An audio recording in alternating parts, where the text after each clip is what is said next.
Beaucoup de personnes croient que l'Antéchrist viendra dans le monde sous la forme d'un leader politique. La première partie de ces personnes parle d'un quatrième royaume, différent des autres royaumes, qui aura le pouvoir de dominer toute la Terre.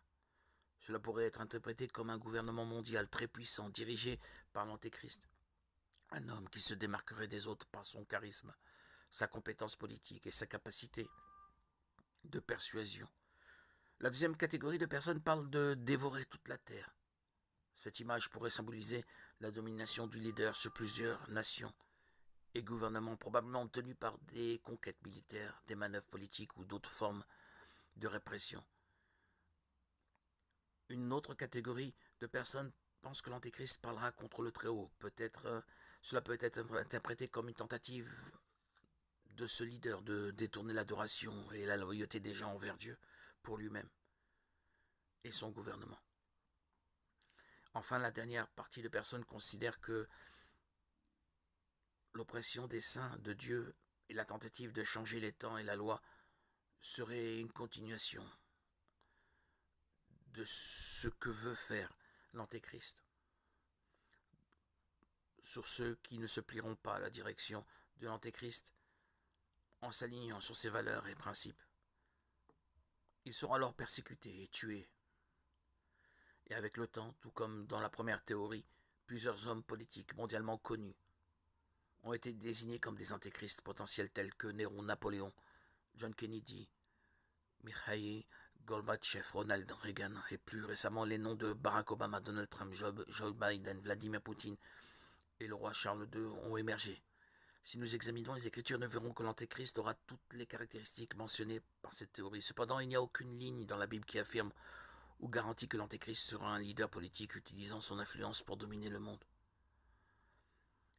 Il y a une autre théorie, celle du leader religieux. Cette théorie affirme que l'Antéchrist sera un leader religieux si influent et respecté qu'il convaincra d'autres leaders spirituels de se rallier à la formation d'une nouvelle et unique religion mondiale.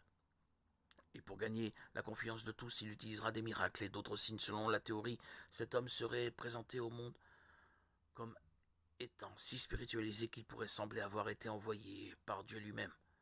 Cependant, cette apparence trompera tout le monde, car il ne sera qu'un imposteur, et cette idée a tout son sens lorsque nous la comparons avec le passage de 2 Thessaloniciens chapitre 2, versets 3 et 4, où se trouve la prophétie suivante. Que personne ne vous séduise d'aucune manière, car il faut que l'apostasie soit arrivée auparavant, et qu'on ait vu paraître l'homme du péché, le fils de la perdition, l'adversaire qui s'élève au-dessus de tout ce qu'on appelle Dieu, ou de ce qu'on adore, jusqu'à s'asseoir dans le temple de Dieu, se proclamant lui-même Dieu. Ce texte fait partie de la deuxième lettre que l'apôtre Paul a écrite aux membres de l'église de Thessalonique, où il parlait du tour de Jésus et du jour du Seigneur. Il met en garde les chrétiens contre le risque d'être trompés par de faux enseignements, affirmant que ce jour est déjà arrivé. Le passage fait également référence à 2 événements futurs qui se produiront avant le retour de Jésus. Et selon ceux qui croient en cette théorie, cela a tout à voir avec l'Antéchrist en tant que leader religieux.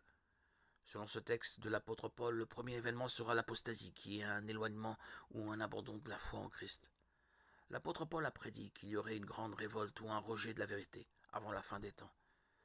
Et les partisans de cette théorie affirment qu'elle se produira sous l'influence de ce leader religieux qui s'auto-proclamera Dieu et incitera les nations à suivre ses nouveaux commandements tout en rejetant les commandements de la Bible. Ensuite viendra le deuxième événement, qui est la révélation de l'homme du péché, le fils de la perdition. L'audace de cet homme sera telle qu'il se placera au lieu du Seigneur dans le troisième temple de Jérusalem, déjà en cours de planification, pour accomplir ce que les Écritures appellent un sacrilège terrifiant, où le nom et la sainteté de Dieu seront profondément blasphémés par ce leader.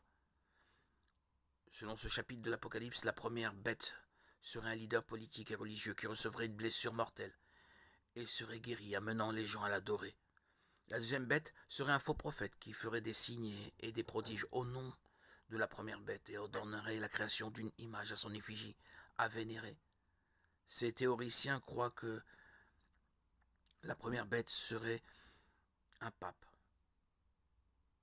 On parle de Jean-Paul II qui a été attaqué par balle sur la place Saint-Pierre en 1981 et a survécu à l'attentat. Il pense qu'il ressuscitera des morts et se révélera comme l'Antéchrist, l'ennemi de Jésus-Christ et de l'Église.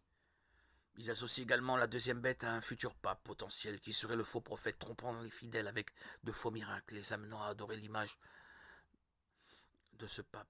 Cette théorie gagne en force.